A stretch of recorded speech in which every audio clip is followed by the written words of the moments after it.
ನಮಸ್ಕಾರ ಸ್ನೇಹಿತರೆ, ನಾನು ಮೇಘರಾಜ್. ಲೈಫ್ ಸೈನ್ಸಿನ ಹಲವಾರು ಅಭ್ಯರ್ಥಿಗಳು ನನ್ನ ಯೂಟ್ಯೂಬ್ ಚಾನಲ್ ಮೇಲೆ ಕಾಮೆಂಟ್ಗಳನ್ನು ಹಾಕ್ತಾಯಿದ್ರಿ ಸ್ನೇಹಿತರೆ. ತಡ ಮಾಡಿದ್ದಕ್ಕೆ ಸಾರಿ ಕೇಳ್ತೀನಿ. ಲೈಫ್ ಸೈನ್ಸಲ್ಲಿ ಇದೇನು ಸ್ಕ್ರೀನ್ ಮೇಲೆ ಕಾಣಿಸ್ತಾ ಇದೆ, ಬೇಕಿದ್ದರೆ ಈ ಸ್ಕ್ರೀನ್ ಶಾಟ್ನ ನೀವು ತಗೊಳ್ಳಿ. ಲಾಸ್ಟ್ ಇಯರ್ ಬಂದು ಅಂದರೆ ಜನವರಿ 2024ರಲ್ಲಿ ಎಕ್ಸಾಮ್ ಆಗಿತ್ತು. ಹಾಗಾಗಿ ಇದನ್ನು 2023 ಎಕ್ಸಾಮ್ ಅಂತ ಹೇಳ್ತಾ ಇದ್ದೀನಿ. 453 ಜನ ಕ್ವಾಲಿಫೈ ಆಗಿದ್ದಾರೆ. 9 ಜನ PWD, 8 ಜನ ಟ್ರಾನ್ಸ್ಜೆಂಡರು. ನೋಡಿ, number of candidates category wise ಈ ಕಾಲಮಲ್ಲಿ ಕೊಟ್ಟಿದ್ದಾರೆ, ಎಷ್ಟು ಜನ ಕ್ವಾಲಿಫೈ ಆಗಿದ್ದಾರೆ ಅಂತ. ಲೈಫ್ ಸೈನ್ಸ್ ಸಬ್ಜೆಕ್ಟಲ್ಲಿ ಹೈಯೆಸ್ಟ್ ಮಾರ್ಕ್ಸ್ ಬಂದು 214. ಇಲ್ಲೂ ಸಹ ನೋಡಿ, ನಂಬರ್ ಆಫ್ ಸ್ಲಾಟ್ಸ್ 453 ಇದೆ ಅಂದರೆ ನಂಬರ್ ಆಫ್ ಕ್ಯಾಂಡಿಡೇಟ್ಸು ಕೂಡ ಜಾಸ್ತಿ ಜನ ಎಕ್ಸಾಮ್ ಬರೆದಿರ್ತಾರೆ.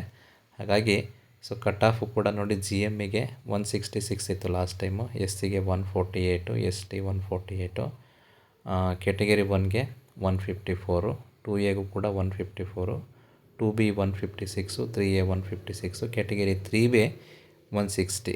ಆಲ್ಮೋಸ್ಟು ಜನರಲ್ ಮೆರಿಟು ಮತ್ತು 3Bಗೆ ಆಲ್ಮೋಸ್ಟ್ ಒಂದೇ ಕಟ್ ಆಫ್ ಇತ್ತು.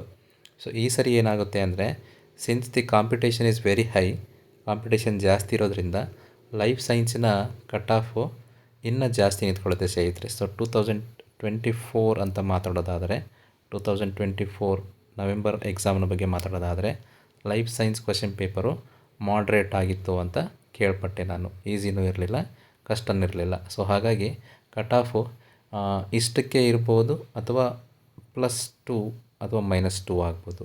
ಎಲ್ಲ ಕೆಟಗರಿಗೂ, ಇವನ್ SC STಗೂ ಕೂಡ ಅಷ್ಟೇ ನಿಂತ್ಕೋಬೋದು, ಇದಕ್ಕಿಂತ ಜಾಸ್ತಿ ಆಗ್ಬೋದು. That means 150 will be the safe score for SC ST.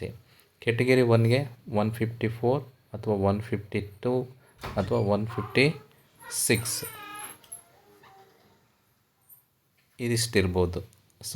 ಹಾಗೆ 2Aಗೂ ಕೂಡ ಅಷ್ಟೇ ಇರುತ್ತೆ, 154, 155 ಹೀಗೆ ಹೋಗ್ಬೋದು. 2B ನೋಡೋದಾದರೆ 156 ಇದೆ. 156 plus will be the safe score.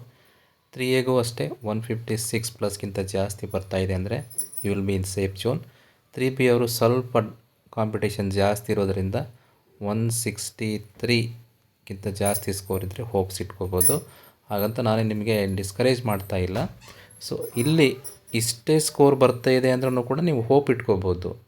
ನೀವು ಕೂಡ ಸೇಫ್ ಝೋನಲ್ಲಿ ಇದ್ದೀರಾ ಅಂತ. ಆದರೆ ಕಟ್ ಆಫು ಹೋದ ವರ್ಷ ಬೇರೆ ಇರುತ್ತೆ, ಈ ವರ್ಷ ಬೇರೆ ಇರುತ್ತೆ. ಯಾಕಂದರೆ ಲೆವೆಲ್ ಆಫ್ ಡಿಫಿಕಲ್ಟಿ ಹೋದ ವರ್ಷ ಇದ್ದಂಗೆ ಈ ವರ್ಷ ಇರಲ್ಲ.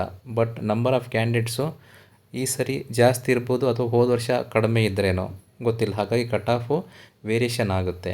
ಹಾಗಾಗಿ ಎಲ್ಲ ನಾನು ಏನು ಹೇಳಿದೆ, +4 ಅಥವಾ -4 ಮಾರ್ಕ್ಸ್ನ ಎಲ್ಲದಕ್ಕೂ ಆ್ಯಡ್ ಮಾಡಿಕೊಂಡ್ರೆ ನೀವು ಒಂದು ಕ್ಲಾರಿಟಿಗೆ ಬರ್ತೀರ. ಇನ್ನೊಂದು 15 ಡೇಸ್ಗೆ ಫೈನಲ್ ಕೀ ಆನ್ಸರ್ ಮಾಡಿಬಿಡ್ತಾರೆ, ಆಬ್ಜೆಕ್ಷನ್ಸ್ ಎಲ್ಲ ಕೌಂಟ್ ಮಾಡಿ. ಅದಾದಮೇಲೆ ಎಲ್ಲರದ್ದು ಸ್ಕೋರು ಕೂಡ ರಿಲೀಸ್ ಮಾಡ್ತಾರೆ. ಅಷ್ಟೊತ್ತಿಗೆ ನಿಮಗೆ ಒಂದು ಕ್ಲಾರಿಟಿ ಸಿಕ್ಕಿರುತ್ತೆ ಅಂತ ಹೇಳ್ತಾ I will stop the discussion. Thank you.